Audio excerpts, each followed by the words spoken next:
السلام علیکم دوستوں، بہنوں، بھائیوں اور بزرگوں، آج ہم اس سوال و جواب کی ویڈیو میں ہم قرآن اور سنت کی روشنی میں، قرآن اور حدیث کی روشنی میں ایک انوکھے سوال کا جواب دے رہے ہیں، جیسا کہ کل بھی اسی قسم کا سوال تھا جس کا ہم نے جواب دیا۔ آج کا یہ سوال ہے کہ کیا پرفیومڈ آئل اور پرفیوم کا متبادل استعمال کرنا جائز ہے؟ تو دوستو، بنیادی اصول یہ ہے کہ عطر کے صورت میں اس کی بدبو دوسروں کو معلوم ہو۔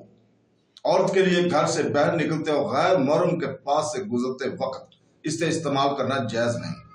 اس کے بارے میں ایک سخت انتباہ ہے۔ ابو موسیٰ اشعری رضی اللہ تعالیٰ سے روایت ہے کہ رسول پاک صلی اللہ علیہ وسلم نے فرمایا، جو عورت خوشبو لگائے پھر لوگوں کے پاس سے گزرے تاکہ اس کی خوشبو سونگے، زانیہ اسے نسائی 5126 میں روایت کیا ہے۔ البانی نے بھی اسے حسن قرار دیا ہے۔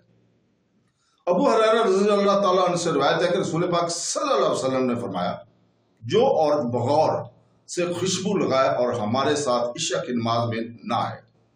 اسے مسلم 4444 نے روایت کیا ہے۔ خوشبو والے تیل اور پرفیوم کے متبادل کے حوالے سے بازار میں مختلف اقسام دستیاب ہیں۔ ان کے بارے میں حکم کی ہدایت یہ ہے کہ اگر باہر نکلتے وقت ان کی خوشبو دوسروں کو معلوم ہو تو اس کا حکم جیسا کہ اوپر بیان ہوا ہے اس کی اجازت نہیں ہے اور ممنوع ہے، لیکن اگر ان کی خوشبو دوسروں پر زہر نہ ہو اور وہ صرف اس لیے پہنی جاتی ہے کہ بدن کو خوشبو آئے اور اس سے بدبودار ہو جائے تو باہر نکلتے وقت اس قسم کے استعمال میں کوئی حرج نہیں۔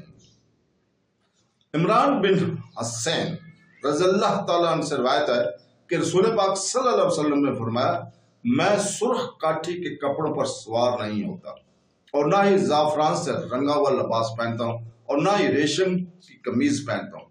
فرمایا، حسن نے اپنی قمیض کی گردن کی طرف اشارہ کیا۔ آپ نے فرمایا، مردوں کے لیے عطر میں خوشبو اور رنگ نہیں ہونا چاہیے اور عورتوں کے لیے عطر کا رنگ اور خوشبو نہیں ہونی چاہیے۔ اسے ابو داؤد 4048، ترمذی 2788 اور دیگر نے روایت کیا ہے۔ البانی نے اسے صحیح قرار دیا ہے۔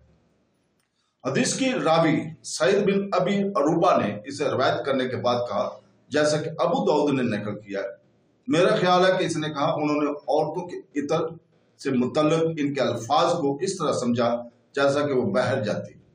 اگر وہ اپنے شوہر کے ساتھ ہے تو وہ جو بھی پرفیوم چاہے پہن سکتی ہیں، جو بھی پرفیوم چاہے وہ لگا سکتی ہیں۔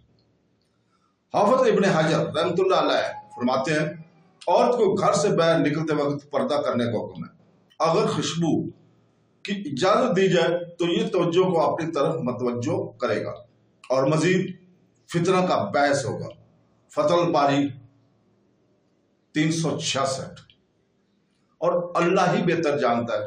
دوستو، اللہ تعالیٰ سے دعا ہے کہ وہ ہمیں صحیح راستے پر چلنے، قرآن پڑھنے، تفسیر پڑھنے اور سنت رسول پر عمل کرنے کی توفیق عطا فرمائے۔ آمین ثم آمین۔ اللہ حافظ۔